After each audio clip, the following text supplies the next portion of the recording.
दो बार करना होता है। गुड मॉर्निंग बच्चों।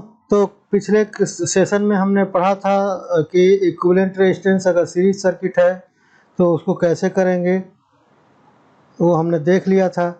आज हम पढ़ने वाले हैं कि अगर पैरेलल में रेजिस्टेंसेस कनेक्टेड हैं, अगर पैरेलल में रेजिस्टेंसेस कनेक्टेड हैं तो उनको हम उसका इक्विवेलेंट रेजिस्टेंस कैसे हम पता करेंगे।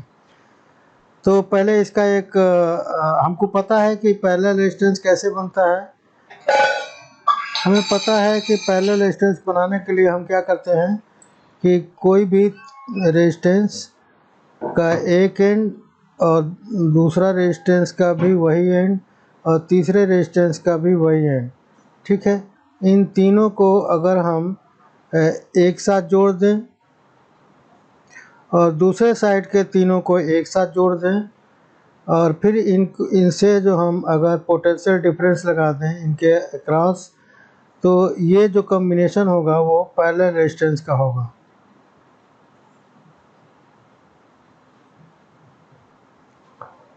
सॉरी,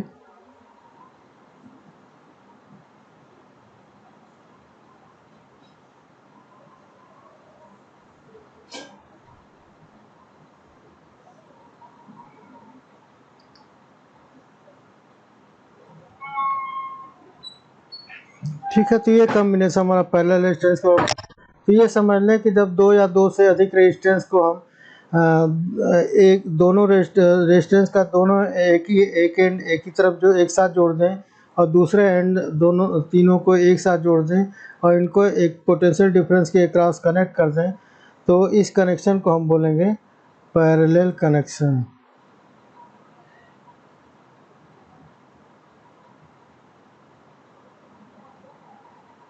ठीक है बच्चों, तो पैरेलल कनेक्शन का कॉन्सेप्ट क्लियर हो गया। अब आगे हम देखते हैं कि इसका इक्विवेलेंट रेजिस्टेंस अगर हमें निकालना है तो हम कैसे निकालेंगे।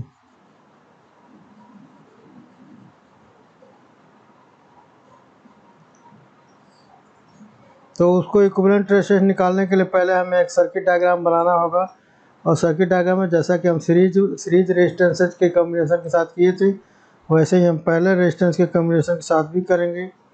कैसे करेंगे, तो हम क्या करेंगे, 3 रेजिस्टेंस पहले ऐसे बना लेंगे,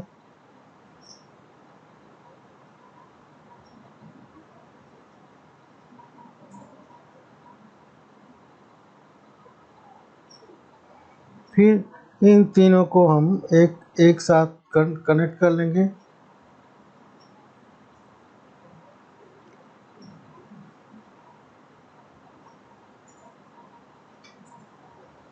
और फिर इनको कनेक्ट करेंगे हम पावर सप्लाई से। पावर सप्लाई में बैटरी ले लेंगे, ठीक है।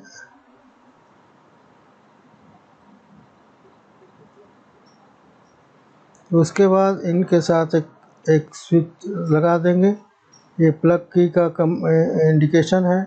और उसके बाद इसमें हम लगा देंगे एक अमीटर, ठीक है। ये एक अमीटर लगा देंगे और फिर इनको हम कनेक्ट कर देंगे, ठीक है। अब इस एंड को हम मान लेते हैं बी पॉइंट, इस एंड को हम मान लेते हैं ए पॉइंट,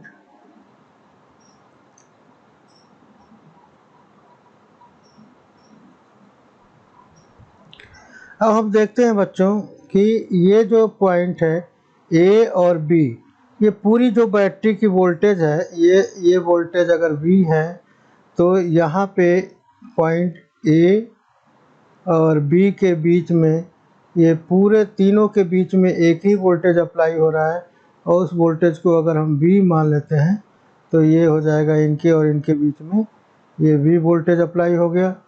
ओके, अब देख रहे हैं कि ये जो करंट जा रही है, ये जो करंट इसके थ्रू फ्लो कर रही है ये है आई। अगर ये करंट अगर आई है तो यहाँ से यहाँ तक तो ठीक है, पूरी करंट आई है और यहाँ से भी ठीक है। ये एमीटर है आपका, तो यहाँ से वही करंट यहाँ बाहर जाएगी, तो ये भी आई ही रहेगा। लेकिन यहाँ पे देख रहे हैं बच्चों कि यहाँ पे ये 3 पार्ट में बढ़ जा रहा है। पहला पार्ट ये हो जा रहा है, दूसरा पार्ट ये, और तीसरा पार्ट ये हो जा रहा है। ठीक है, तो ये तीनों पार्ट हो जा रहा है। अब इसको हम क्या बोलेंगे, इसको अगर हम मान लेते हैं I1, इसको मान लेते हैं I2 और इसको मान लेते हैं I3। सॉरी, इसको हमने क्या मान लिया बच्चों, ये हो गया I3। ठीक है, तो अब हम देखते हैं, अगर इसका रेजिस्टेंस हम R1 ले लेते हैं, इसका रेजिस्टेंस R2 ले लेते हैं और इसका रेजिस्टेंस R3 ले लेते हैं, तो हम क्या देखेंगे कि इसके अक्रॉस मतलब इन I1, I2, I3 का टोटल कितना होगा, वो I हो जाएगा। तो यहाँ लिख लेते हैं इस बात को, क्या लिखेंगे, टोटल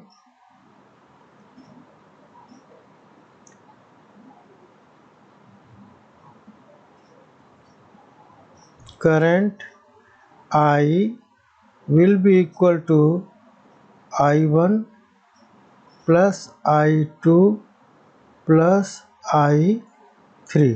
ठीक है, ये तीनों ब्रांचेज जो I1, I2 और I3 है, ये तीनों जा कर के फिर I के बराबर हो जाएंगी। यहाँ भी हम करेंगे तो ये कितना निकल आएगा, ये I ही होगा। ठीक है, तो total current of the circuit ये है। And we know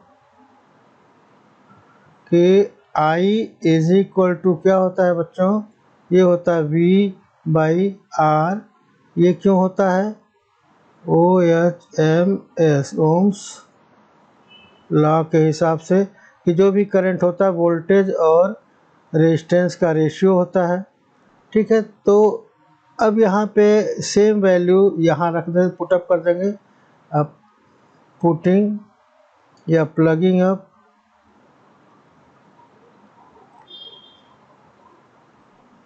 the same value in above equation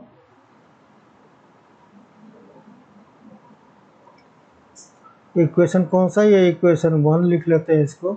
तो यहाँ इक्वेशन 1। ठीक है, तो ये क्या हो जाएगा कि I will be equal to V/R, I1 will be equal to V/R1। ध्यान दीजिएगा, यहाँ वोल्टेज जो है वो सबके क्रॉस वोल्टेज जो है वो वोल्टेज की मात्रा सबके क्रॉस सेम ही है। ठीक है, यहाँ आपको दिखा दूँ एक बार और, R1 के क्रॉस भी V ही है, R2 के क्रॉस भी वही है, R3 के क्रॉस भी वही है। ठीक है, तो I1 का ये हो गया, फिर I2 का करें तो इसको क्या लिखेंगे, V/R2, और I3 का करें अगर तो ये क्या हो जाएगा, ये हो जाएगा V/R3। ठीक है, अब इसकी वैल्यू जब पुटअप करेंगे इक्वेशन 1 में तो क्या हो जाएगा कि V/R, इसको दैट इम्प्लाइज का साइन लगा लीजिए, V/R is equal to V/R1 plus V/R2 plus V/R3। ठीक है, यहाँ तक क्लियर है आपको। अब जो देख रहे हैं लेफ्ट हैंड साइड में भी राइट हैंड साइड में भी V तो सेम ही है, एक बार और लिख लेते हैं इसको, V/R इज इक्वल टू, अब V को कॉमन ले लेते हैं तो यहाँ क्या बच जाएगा, V/1/R1 plus 1/R2 plus 1/R3। ठीक है, अब इस V से ये V कैंसिल आउट हो जाएगा और यहाँ क्या बच जाएगा बच्चों, 1/R will be equal to 1/R1 plus 1/R2 plus 1/R3, और यही हो जाएगा हमारा इक्विवेलेंट रेजिस्टेंस का फॉर्मूला। तो इससे हम क्या रिजल्ट निकालते हैं कि जो भी ये क्या होगा, ये होगा 1/R1 plus 1/R2 plus 1/R3 और ये हो जाएगा इक्वल टू 1/R और R is your equivalent resistance. यहाँ तक क्लियर होगा बच्चों। अब इससे देखते हैं कि कुछ इंपॉर्टेंट रिजल्ट क्या मिलते हैं। ठीक है, इंपॉर्टेंट रिजल्ट्स क्या मिलते हैं। तो पहला रिजल्ट तो ये हमें मिला कि voltage applied across all the resistors will remain same। ठीक है, hence all the loads will run properly with full applied voltage। ठीक है, इतना हो गया। ओके, दूसरा हमें रिजल्ट क्या मिलेगा।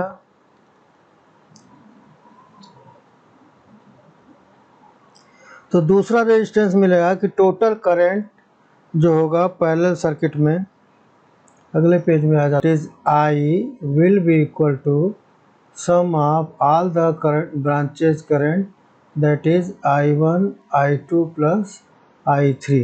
ठीक है, तो ये तीनों ब्रांचेज का टोटल होगा। तीसरा चीज़ क्या हमें मिल रहा है, ये तो दूसरा हो गया था। तीसरा क्या मिल रहा है बच्चों कि जो इक्विवेलेंट रेजिस्टेंस है,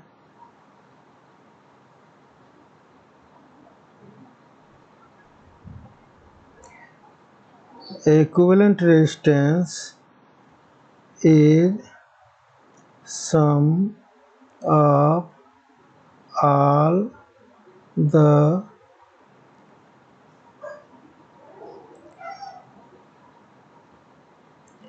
reciprocal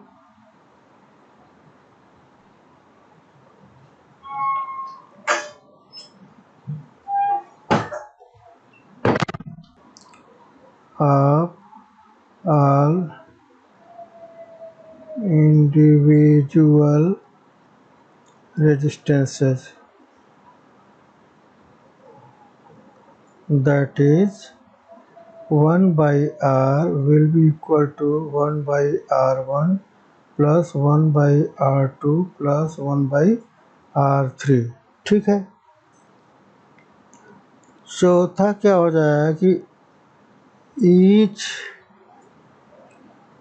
load can be controlled separately।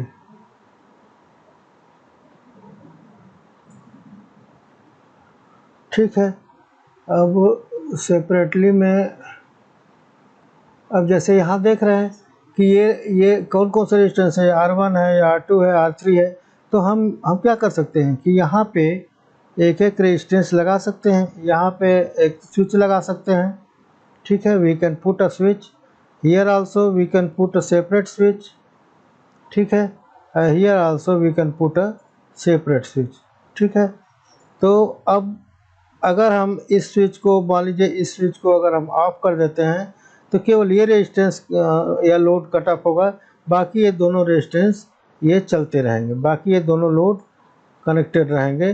तो इस तरह से इंडिविजुअल रेजिस्टेंस को हम आराम से कंट्रोल कर सकते हैं इंडिविजुअली। ठीक है, जबकि सीरीज सर्किट में क्या था कि सभी रेजिस्टेंस सीरीज में थे, तो एक भी स्विच ऑफ करने पे सारे रेजिस्टेंस आउट ऑफ सर्किट हो जाते थे। तो यहाँ तक क्लियर है आपका पॉइंट कि ये सबको इंडिविजुअली कंट्रोल कर सकते हैं। अब पांचवा पॉइंट हम देखते हैं बच्चों। पांचवा पॉइंट क्या हो सकता है कि आर रो अगर करें, टोटल करें इक्विवेलेंट रेजिस्टेंस, तो इसके लिए एक फार्मूला हम क्या डिराइव कर सकते हैं, एन डिवाइडेड बाई आर। ठीक है, इसको करेंगे हम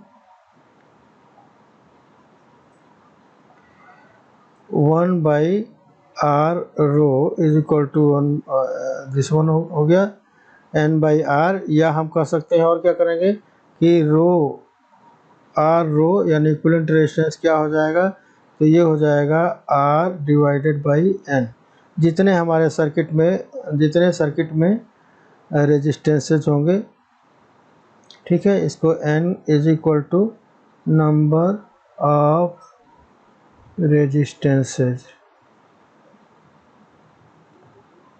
ठीक है, तो जितने भी नंबर ऑफ रेजिस्टेंस उतने का निकालना होगा हमें इक्विवेलेंट रेजिस्टेंस, तो इस फार्मूले से हम निकाल सकते हैं। ठीक है, छठवां क्या हमें रिजल्टेंट मिल रहा है कि अगर दो रेजिस्टेंस R1 R2 हैं, अगर दो रेजिस्टेंस है R1 एंड R2 और ये कनेक्टेड हैं, किसमें कनेक्टेड है बच्चों, पैरेलल में कनेक्टेड हैं, पैरेलल, ये हो जाएगा हमारा R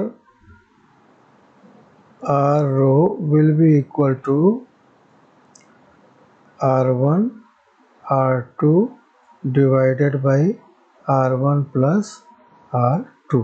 ठीक है, तो एक फार्मूला हमारा ये निकल के आ गया। ये कैसे आया, तो इसको थोड़ा सा हम समझ लेते हैं कि कैसे आया। ये कैसे करेंगे, 1/RP is equal to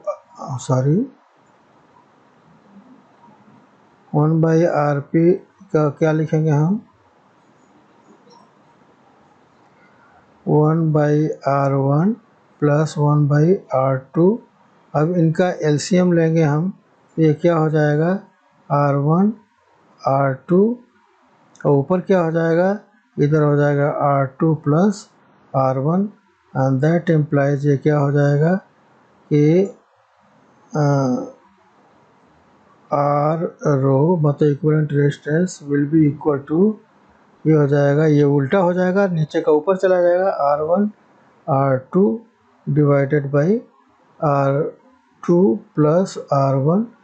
never mind, R1 कर प्लस R2 करें, R2 प्लस R1 करें, चीज़ें सेम रहेंगी। तो ये हमारा रिजल्टेंट आ गया ऐसे। Okay, resistance connected on the parallel if effective resistance of a circuit is to be decrease.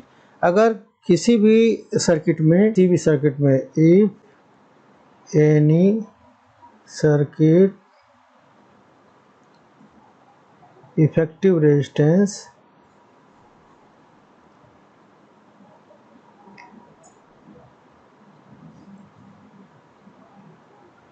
is to be reduced, then all the resistances should be connected in parallel. ठीक है, इसीलिए जो हाउस वायरिंग होती है, जो घरों में हम वायरिंग करते हैं, उसमें all the loads are connected in parallel. ठीक है, इससे क्या क्या फ़ायदा होता है, तो पहला फ़ायदा होगा कि all load will get appropriate voltage. ठीक है, सबको बराबर वोल्टेज मिलेगी, आपको पता है। और दूसरा क्या हो जाएगा कि इफेक्टिव रेजिस्टेंस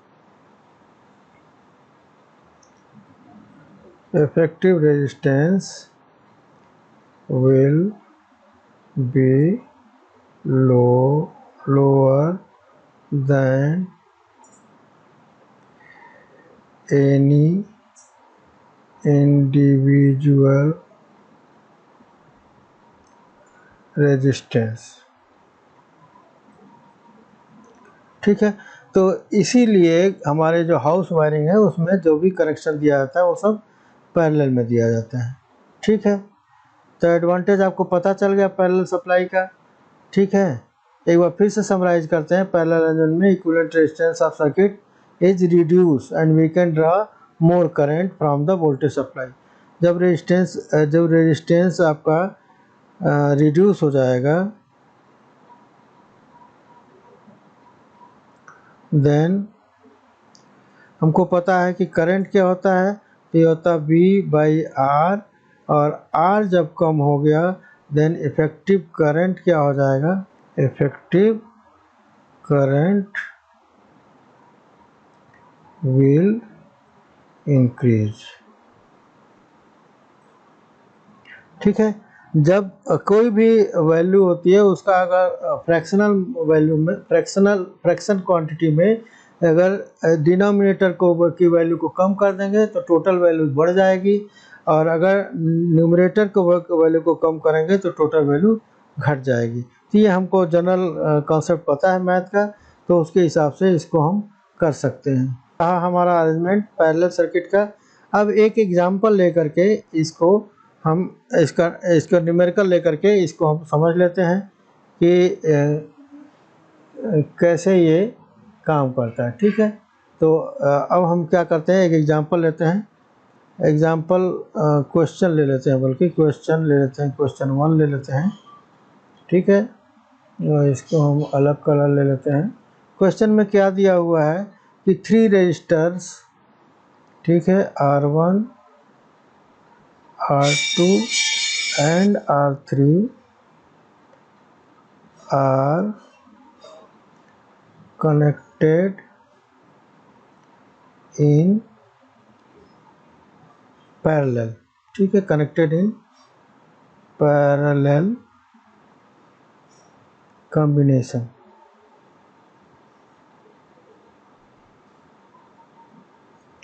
ठीक है, इनकी वैल्यू क्या है, that is 4 ohm, 6 ohm and 12 ohm, 6 ohm and 12 ohm. ठीक है, इसको एक डायग्राम भी बना लेते हैं।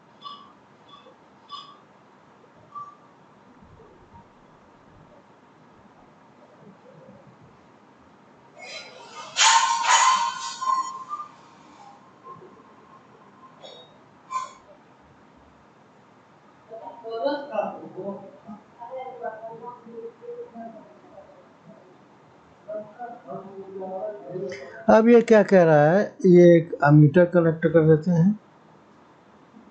ओके, ये बैटरी कनेक्ट कर देते हैं यहाँ पे, और उसके बाद एक ऑफकोर्स एक स्विच रहेगा। ये हो गया सर्किट। अब ये बैटरी कितनी वोल्ट दिया हुआ है, ये दिया हुआ 6 वोल्ट का। ठीक है, और यहाँ पे R1, R2, R3 यहाँ लिखा हुआ है, तो यहाँ हम नहीं लिखेंगे इसको और भीड़ बढ़ाने के लिए। हाँ, यहाँ पे 3 ब्रांचेज हो जाएंगी रेजिस्टेंस करंट का। ये हो जाएगा I1, ये हो जाएगा हमारा I2, और ये हो जाएगा हमारा I3। ठीक है, और ये टोटल करंट हो जाएगा हमारा I। ठीक है, ये हो गया circuit diagram. What is the equivalent resistance of the combination, पहले तो हमें बताना है टू फाइंड आउट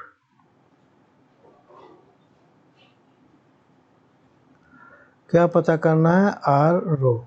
ठीक है, ये हो जाएगा इक्विवेलेंट रेजिस्टेंस, इक्विवेलेंट रेजिस्टेंस। ठीक है, अब हमें फार्मूला पता है कि इसका फार्मूला क्या होता है, ये होता है हमारा 1/R रो is equal to 1/R1 plus 1/R2 plus 1/R3। ठीक है, अब हमें that is 1/R, that implies का साइन लगाइए, 1/R रो विल बी इक्वल टू 1 कितना रेजिस्टेंसेज है, 4 ohms plus 1/6 ohms plus 1/12 ohms. ठीक है, अब इसको सॉल्व करने के लिए हमें क्या करना होगा, तो हमें इसका एलसीएम लेना होगा। एलसीएम हमारा 12 हो जाएगा। यहाँ ये तो पिछले क्लासेस में आप पढ़ चुके हैं। अब 4 3 जा 12 होगा, तो 3 1 जाओ 3, यहाँ हो जाएगा 3 प्लस यहाँ 6 2 जा 12, तो 2 और 2 से 1 में मल्टीप्लाई करेंगे तो 2 हो जाएगा। और यहाँ पे क्या करेंगे, 12 से डिवाइड करेंगे तो 1 बार जाएगा, और 1 से 1 का मल्टीप्लाई करेंगे तो 1 हो जाएगा। तो 3 + 2 + 1 कितना हो जाएगा बच्चों, ये हो जाएगा हमारा 6 डिवाइडेड बाई 12। ठीक है, दैट इम्प्लाइज आर रो विल बी इक्वल टू कितना हो जाएगा, ये इसको हमने उल्टा किया तो इसको भी उल्टा कर देंगे, और ये हो जाएगा 12 divided by 6 and that will be equal to 2 ohm. तो इस तरह से देख रहे हैं कि इनके इंडिविजुअल रेजिस्टेंसेस देख रहे हैं आप कि एक 3 है, एक जो है कितना है 6 ओम है, और एक जो है 12 है। तो इन सब का सबसे जो इफेक्टिव रेजिस्टेंस है ये सबसे कम है। तो इससे ये सिद्ध हो जाता है कि कोई भी सर्किट में अगर रेजिस्टेंसेस पैरेलल में लगे हैं तो उनका इफेक्टिव रेजिस्टेंस इंडिविजुअल रेजिस्टेंसेस से हमेशा कम होगा। ठीक है, अब अगला क्या पता करना है, if the combination is connected across a battery of 6 volt. ठीक है,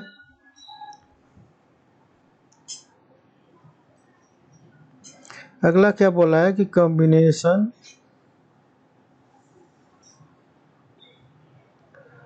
is connected across a battery of 6 volt. ठीक है, इट इज गिवन हियर, अपने डायग्राम में हमने बना लिया है कि 6 वोल्ट से कनेक्ट किया हुआ है। तो हमें क्या पता करना है कि calculate the current through the individual resistances.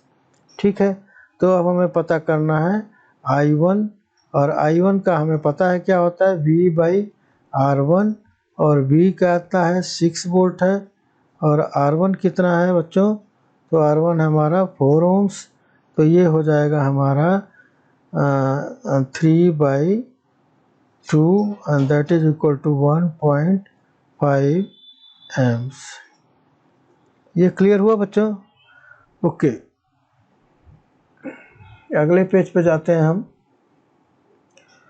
अब हमें पता करना है I2, और I2 का भी सेम फार्मूला लगाएंगे V/, अब R2 लिख लेंगे, वोल्टेज तो सेम ही है 6 वोल्ट ही है, R2 कितना है, तो ये है 6 volt and that will be equal to 1 amps. ये भी क्लियर हो गया। अब I3 कितना होगा ये हम पता करते हैं, तो इसके लिए फार्मूला वही लगाएंगे, यहाँ पे R3 हो जाएगा, और यहाँ हो जाएगा 6/, यहाँ 12 हो जाएगा, that is equal to 1/2 and that is equal to 0.5 amps. ठीक है बच्चों, तो ये तीनों रेजिस्टेंस हमें पता चल गया। अब टोटल सर्किट हमें बताना है। ठीक है, हमें बताना है टोटल सर्किट। तो टोटल सर्किट करंट, और ये कितना हो जाएगा, तो ये अगर I है तो ये हो जाएगा I1 + I2 + I3। यही तो होगा, क्योंकि हम देखे थे अपने सर्किट डायग्राम में, फिर से एक बार जाते हैं हम। तो यहाँ क्या था कि टोटल अगर I जो यहाँ टोटल है, ठीक है, ये टोटल करंट जो है वो किसके बराबर है, I1 I2 और I3 के टोटल के बराबर है। तो वही हम कर रहे हैं। अभी क्या करेंगे, टोटल करंट क्या हो जाएगा हमारा ये, और that will be equal to I1 कितना निकाला था बच्चों हमने 1.5, I2 कितना निकाला था 1, और I3 कितना निकाला था 0.5, और ये टोटल कितना हो जाएगा 2 एम्प्स। ठीक, 1.5 0.5 करेंगे 2, और सॉरी 3 एम्प्स हो जाएगा, हम सॉरी, ये हो जाएगा 3 एम्प्स। ठीक है, तो यहाँ तक क्लियर हो गया बच्चों। तो इस तरह से हम न्यूमेरिकल सॉल्व करेंगे, और न्यूमेरिकल से हमने रिजल्ट निकाला कि जो इंडिविजुअल रेजिस्टेंस की जितनी वैल्यू होती है वो पैरेलल रेजिस्टेंस में इक्विवेलेंट रेजिस्टेंस से हमेशा ज़्यादा होती है। ठीक है, तो ये फ़ायदा है कि हम ज़्यादा से ज़्यादा रेजिस्टेंस अगर है, बहुत ज़्यादा लोड है, तो हम सबको पैरेलल में कनेक्ट कर देंगे, सो दैट सभी की सप्लाई भी बराबर सप्लाई बढ़िया मिलेगी, और वोल्टेज भी सबको बराबर मिलेगा, तो अच्छा से काम भी करेंगे। ओके, एक और एग्जांपल, एक और क्वेश्चन लेते हैं। अगला क्वेश्चन क्या है हमारा बच्चों, ये देखते हैं। अगला क्वेश्चन कह रहा है कि 3 रेजिस्टेंस हैं, ठीक है। पहले इनका सर्किट डायग्राम दिया हुआ है तो उसी से बना लेते हैं।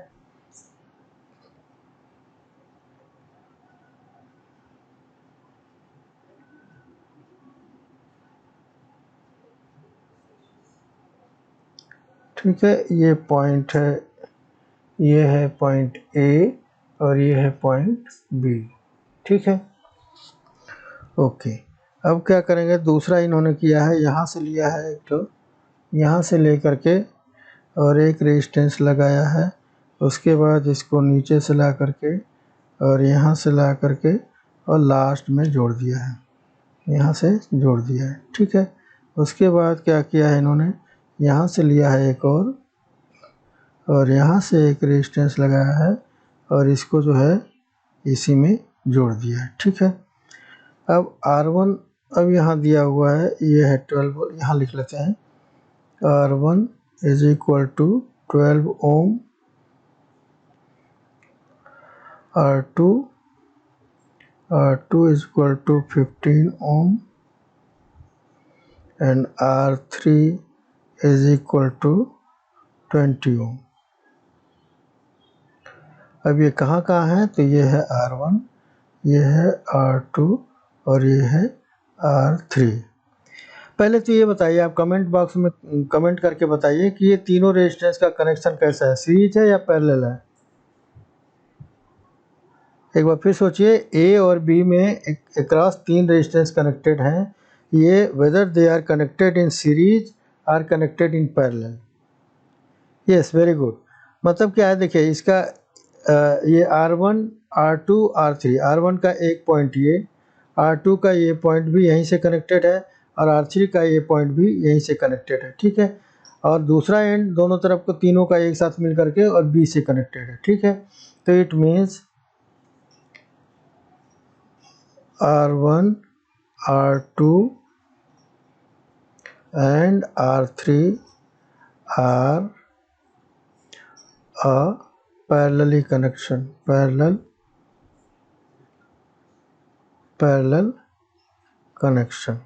ठीक है। ये चीज़ क्लियर हो गई बच्चों कि ये इस तरह का रेजिस्टेंस बना, फिर भी देख रहे हैं कि इसके हर रेजिस्टेंस का R1, R2, R3 के तीनों पार्ट जो है एक साथ कनेक्टेड है, उसके अदर एंड जो है तीनों के बी पॉइंट से कनेक्टेड है, तो ये पैरेलल कनेक्शन हो गया, ठीक है। Find the equivalent resistance of the circuit between point A and B.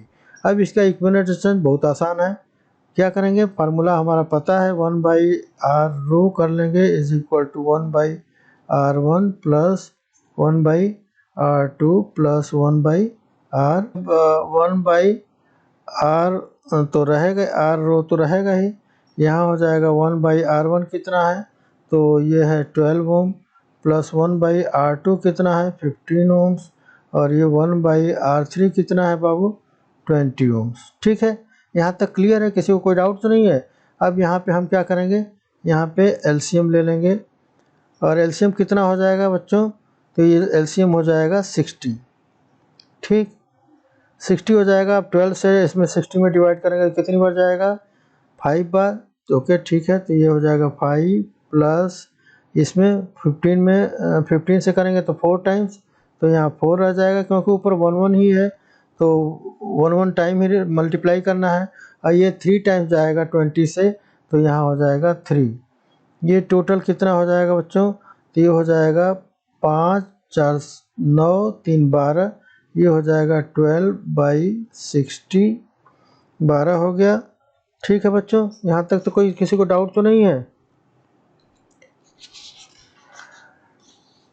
तो ये हो जाएगा, अब इसको थोड़ा सा कटा लेते हैं, किससे कटेगा ये, तो ये हो जाएगा 12 एकम 12 और 12 पच्चे 60, ये हो जाएगा 1/5। तो ये रो 1/R रो है, तो R रो अगर निकालना होगा तो इसका भी उल्टा कर देंगे, तो 1/5 का क्या हो जाएगा 5 ओम्स, ठीक है बच्चों। तो ये हो जाएगा हमारा इक्विवेलेंट रेजिस्टेंस, ठीक है। हमको पता है कि आपको ये चीज़ें काफ़ी हद तक समझ में आ गई है। इस पे और ढेर सारे एग्जाम्पल, ढेर सारे क्वेश्चन आप अटेम्प्ट करिएगा। होमवर्क में मैं बता देता हूँ कितने क्वेश्चन लिख लूँ। At least 5 questions is to be attended। ठीक है, अगर इसके बाद भी किसी को कोई डाउट होता है तो please put it down in the comment box और हम आगे डिस्कस करेंगे इसके बारे में। अब अगला पोर्शन जो है वो हम डिस्कस करते हैं कि करंट अगर किसी सर्किट में फ्लो कर रहा है बच्चों, अगर किसी सर्किट में करंट फ्लो कर रहा है तो current flowing through a circuit. ठीक है, सर्किट से करंट फ्लो करता है तो हमको पता है कि चूंकि सर्किट करंट फ्लो करता है उसमें किस में फ्लो करता है, कंडक्टर के थ्रू। और कंडक्टर में क्या होता है, रेजिस्टेंस होता है।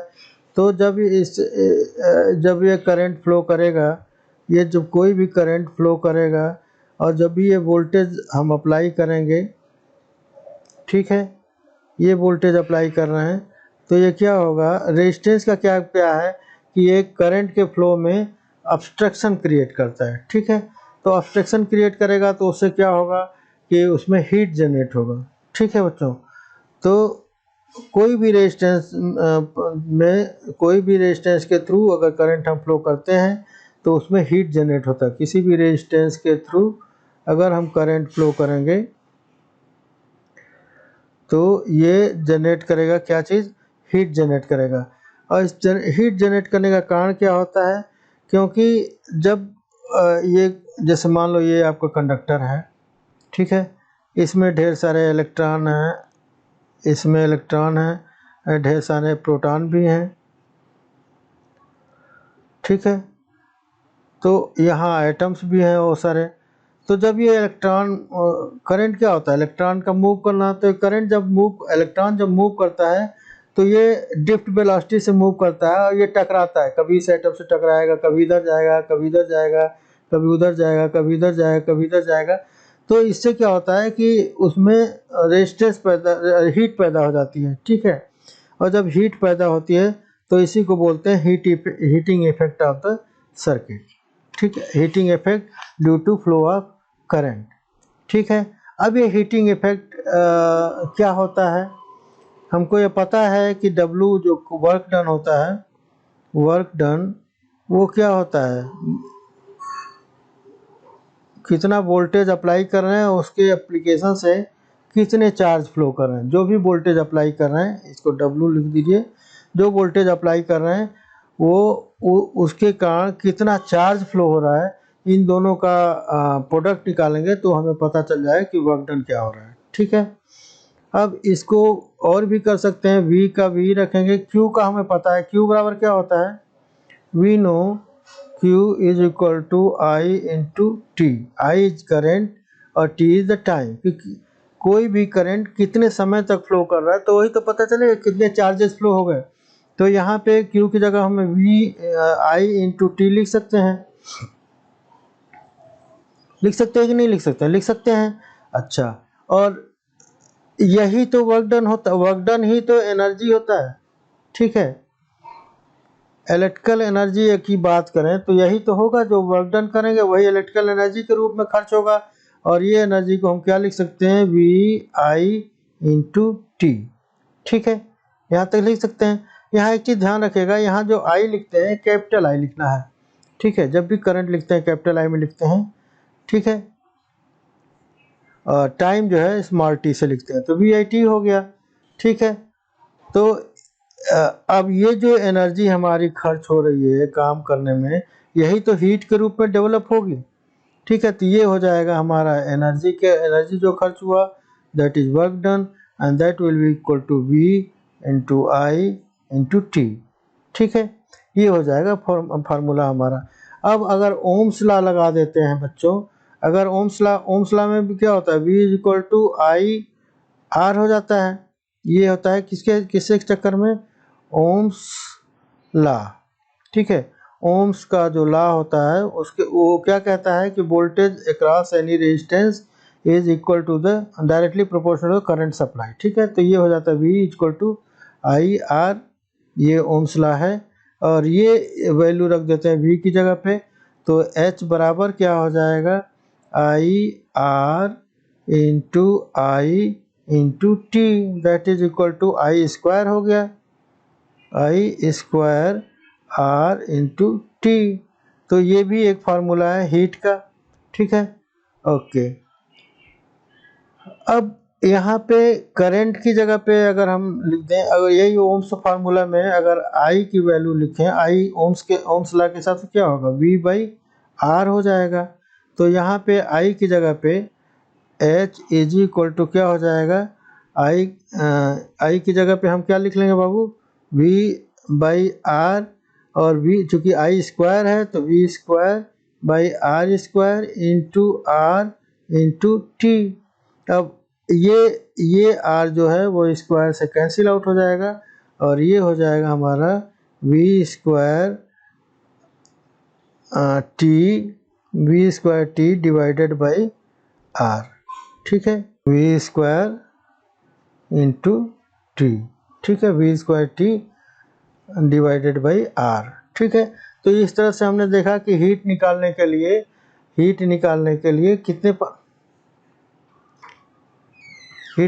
लिए हमारे पास कितने फार्मूले हो गए। तो हीट निकालने के लिए पहला फार्मूला हो गया हमारा आई स्क्वायर आर टी, दूसरा फार्मूला क्या हुआ, V square by R into T, और तीसरा फार्मूला क्या हो गया हमारा बच्चों, ये हो गया हमारा VIT। तीसरा फार्मूला क्या हो गया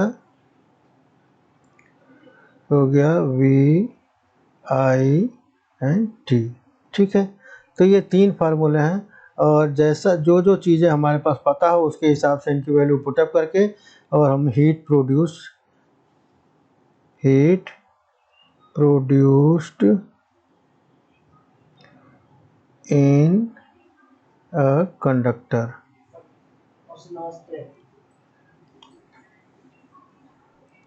ठीक है, तो ये हम पता कर सकते हैं, ठीक है। तो ये हो गया। और अगला क्या है, अगला हम सीखते हैं, और इसी के साथ हम आज फिलहाल के लिए इस चैप्टर को ख़त्म करेंगे। होता है जूल्स लॉ ऑफ हीटिंग, ठीक है। जूल्स लॉ ऑफ हीटिंग क्या होता है, जूल्स एक वैज्ञानिक थे, उन्होंने कुछ एक्सपेरिमेंट किया था। उन्होंने एक्सपेरिमेंट करने के बाद एक रिजल्ट निकाला था कि heat produce is directly proportional to I square, ठीक। हीट जो है वो करंट, बहने वाली करंट के स्क्वायर के डायरेक्टली प्रोपोर्शनल होता है। दूसरा क्या इन्होंने रिजल्टेंट निकाला कि it is directly proportional to the resistance, ठीक है। और तीसरा रिजल्ट निकाला था इन्होंने कि it is directly proportional time flowing through the current, time for which the current is flowing, ठीक है। और इन तीनों को अगर हम सम अप करेंगे तो ये क्या हो जाएगा कि H is directly proportional to I square R into T.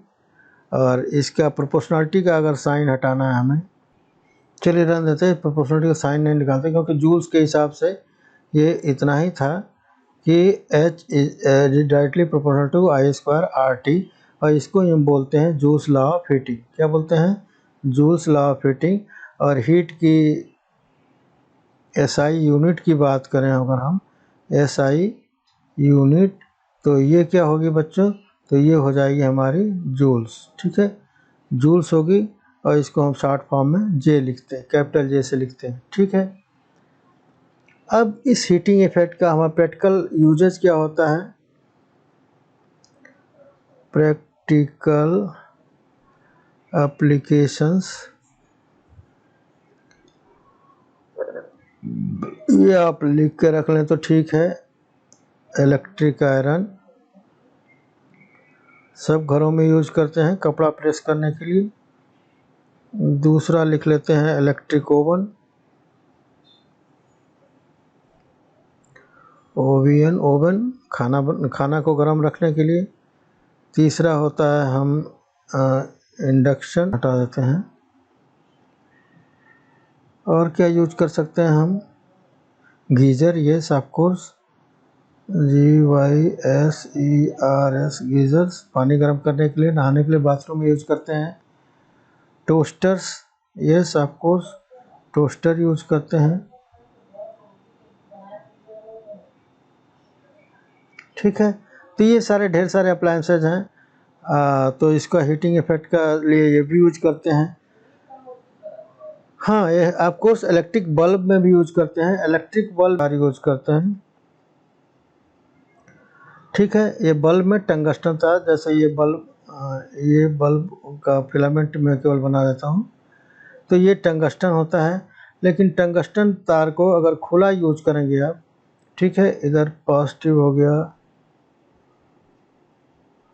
और इधर नेगेटिव हो गया, तो अगर ऐसे खुला यूज करेंगे तो क्या होगा, ये ऑक्सीडाइज हो जाता है। ठीक है, तो इसलिए इसको जो है एक ग्लास इन्वलप में बंद कर देते हैं और इसके अंदर हम क्या करते हैं, AR गैस, आर्गन गैसेज भर देते हैं, ताकि ये इसको ऑक्सीडाइज होने से इसको रोकता है और फिलामेंट बहुत देर तक चलेगा।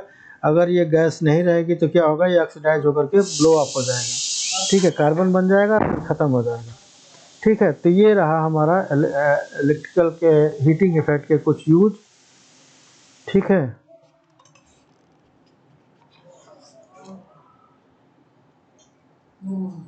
एक चीज़ और रह जाती है, वही बहुत ही इम्पोर्टेंट है, वो उसको भी देख लेते हैं।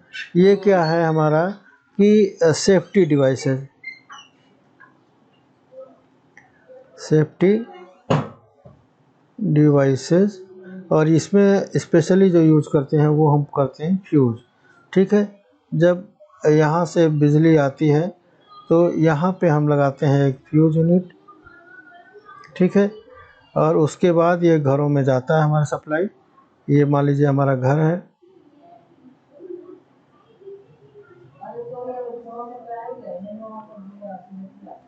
ठीक है, ये हमारा घर है।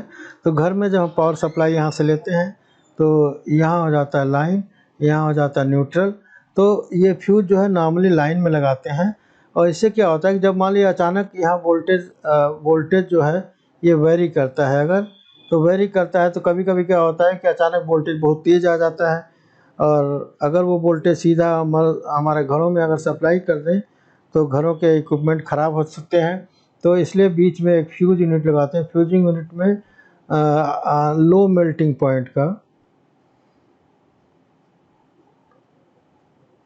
लो मेल्टिंग पॉइंट, ठीक है, लो मेल्टिंग पॉइंट का एक तार लगा देते हैं, वायर लगा देते हैं। इसका नाम ही होता है fuse wire.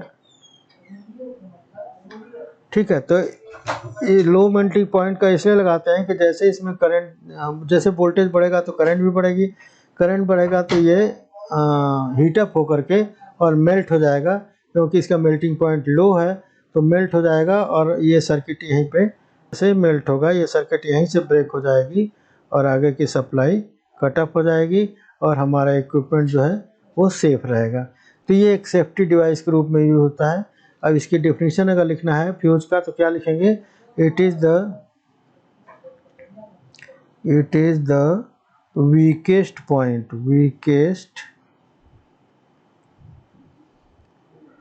Point in the electrical circuit which blows off in case of high current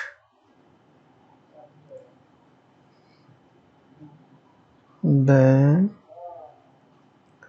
the rated value. ठीक है, तो ये हो जाएगा कि ये फटाफट ब्लो अप हो जाता है और इसलिए जो है यहाँ पे यहाँ से आगे सप्लाई थ्रू नहीं होती। इनकी रेटिंग अलग अलग होती है। इसकी रेटिंग 1 एम से लेकर के 1 एम्स से लेकर के और 10 एम्स रेटिंग के लिए डिज़ाइन किया जाता करें। तो हमने पढ़ा था अभी कि एनर्जी किसके बराबर होती है, VI/T के बराबर होती है।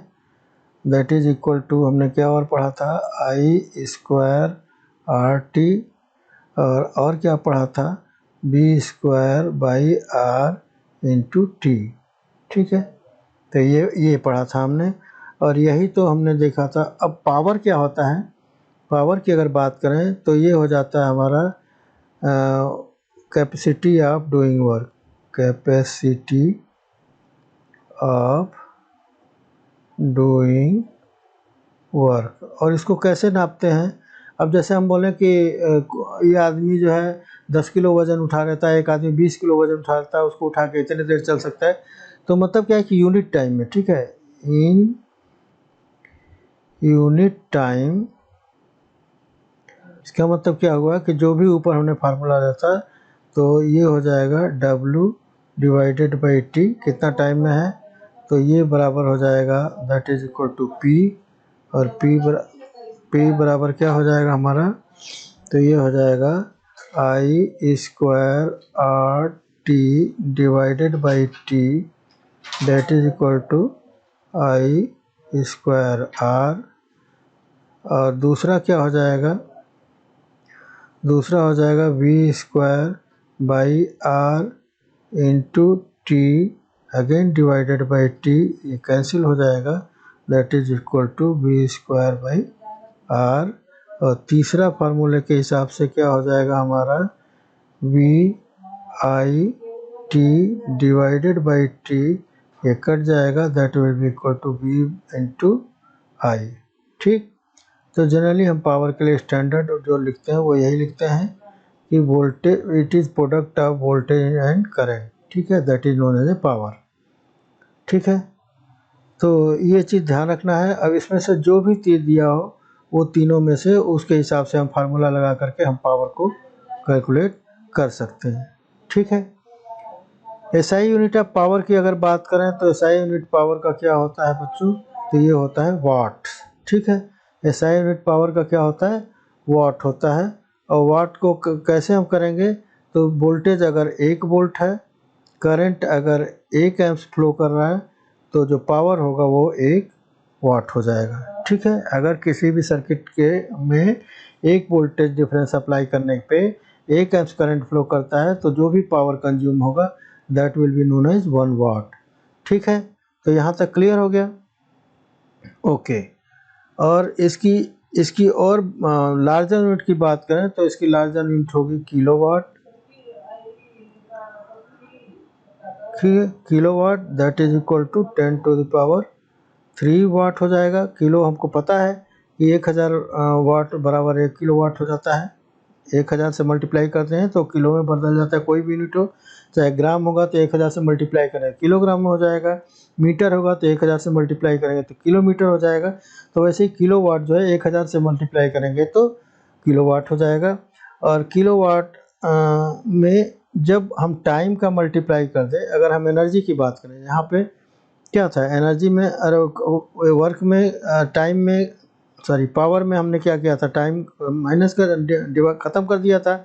जबकि अगर एनर्जी की बात करें तो एनर्जी क्या हो जाएगा, ये हो जाएगा किलो वाट, और इसमें टाइम से मल्टीप्लाई कर देंगे तो किलोवाट आवर हो जाएगा। ठीक है, तो ये 1 किलोवाट आवर को ही एक यूनिट बोलते हैं हम लोग।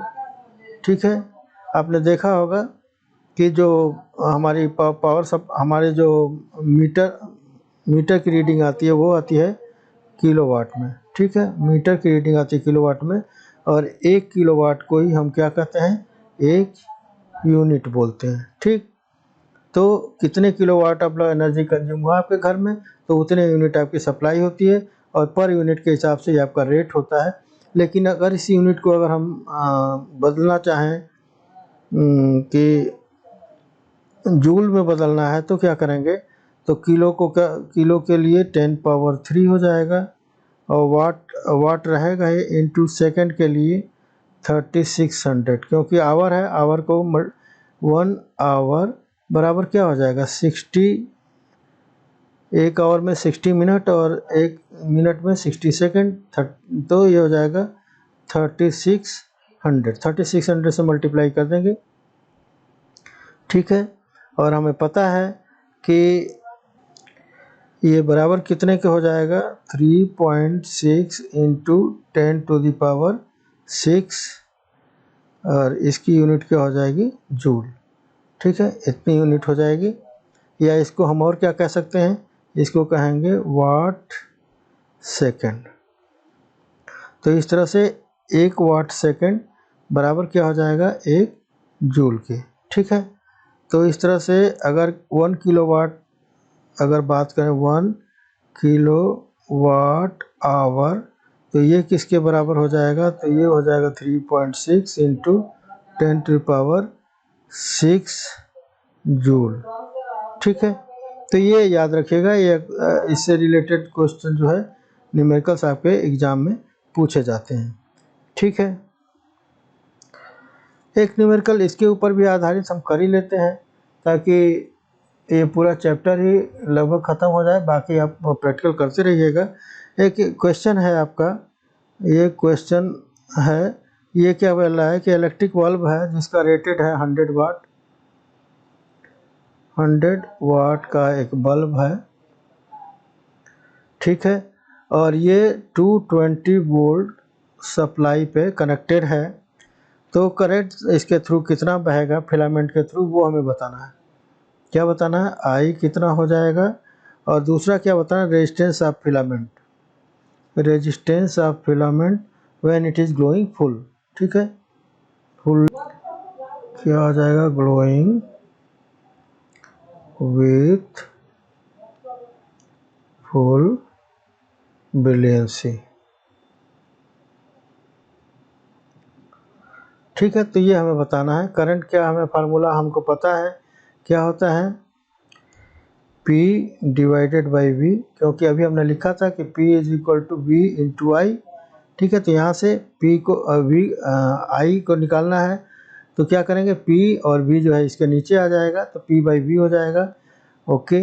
अब जो है हमारा P क्या है, दैट इज़ पावर कितना है इसका 100 वाट, ठीक है, डिवाइडेड बाई वोल्टेज कितना है 220 वोल्ट, तो ये से एक ज़ीरो कैंसिल हो गया, तो ये हो जाएगा 10/22 और that is equal to 5/11 and that is equal to 0.455 amps, ठीक है। तो ये बहुत ही आसान है, इसको अगर कोई वोल्टेज दिया है, करंट दिया है, पावर दिया है, तो हम उसको पता कर सकते हैं। लेकिन इसमें एक चीज़ और पता करना है बच्चों, that is equal to R हमें पता है कि V/I होता है, V/I होता है ओम्स लॉ के हिसाब से।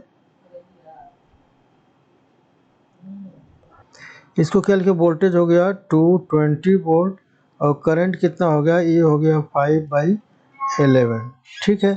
तो इसको जो हम करेंगे ये हो जाएगा 220, तो ऐसे रहेगा, और इसको हम क्या कर सकते हैं,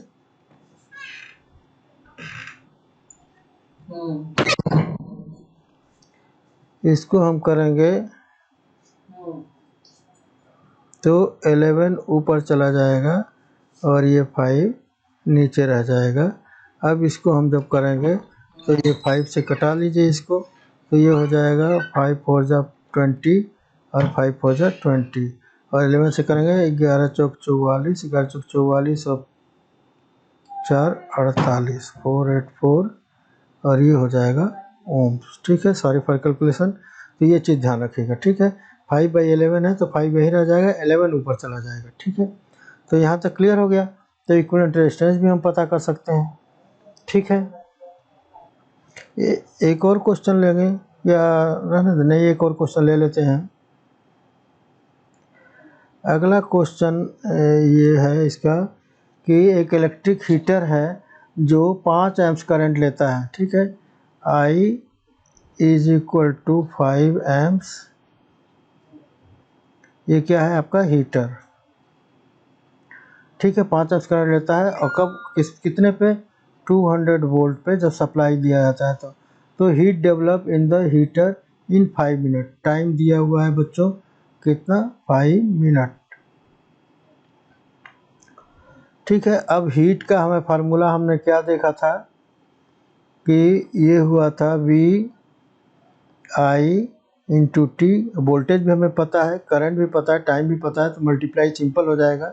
वोल्टेज 200 है, करंट करंट जो है 5 एम्प्स है और टाइम जो है 5 मिनट है। लेकिन हमें किस में चाहिए, हमें सेकंड में चाहिए, तो 60 से मल्टीप्लाई कर देंगे, ठीक है।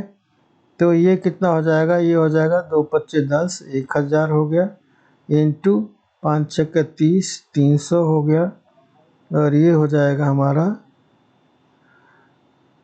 3 1 2 3 और 1 2, इतने जूल हो गया, ठीक है। दैट इज इक्वल टू, क्या हम और लिख सकते हैं साइंटिफिक नोटेशन में, इंटू 10 टू द पावर 5। ध्यान रखिएगा 1 2 3 4 5, 5 जीरो है तो इसको 10 टू द पावर 5 लिख सकते हैं, और ये हो जाएगा हमारा जूल यूनिट हो जाएगा, ठीक है। तो इस तरह से इसका न्यूमेरिकल आप कर सकते हैं। एक अलग से सेशन में करना चाहता हूँ, वो आज नहीं करेंगे, और उसमें हम केवल न्यूमेरिकल, इस पे जितने भी इलेक्ट्रिकल के रिलेटेड न्यूमेरिकल हैं वो सबको हम 1 बाय 1 करेंगे। ये थोड़ा लंबा सेशन होगा, कोई बात नहीं, लेकिन आपको एक एक न्यूमेरिकल करके हम दिखाएंगे, ठीक है। तो आज के लिए बच्चों इतना ही। जो भी आपको डाउट हो, जो भी दिक्कत आए, उसको प्लीज़ कमेंट बॉक्स में लिखिए, ताकि हम अगले वीडियो में आपको पहले कमेंट क्लियर करेंगे, उसके बाद अगला वीडियो बनाएंगे। और नहीं तो फिर अगला जो वीडियो बनने वाला है उसमें हम जितने भी जो बोर्ड में क्वेश्चंस नॉर्मली पूछे जाते हैं उसके आधार पे हम न्यूमेरिकल सीक्वल कराएंगे, क्योंकि इस चैप्टर से न्यूमेरिकल की वैल्यू ज़्यादा आती है। आपके एमसीक्यू भी आते हैं, तो ये बहुत ही इंपॉर्टेंट चैप्टर है आपके डेली रूटीन के लिए भी और आपके डे टू डे लाइफ के लिए भी। और हमें तो साइंस पढ़ना ही तभी है क्योंकि हमारी डे टू डे लाइफ में क्या चल रहा है। ओके, तो wish you good luck and good bye my dear, ठीक है। मिलते हैं बहुत जल्दी अगले वीडियो में जिसमें हम न्यूमेरिकल करने वाले हैं इसके। Thank you, bye bye, see you.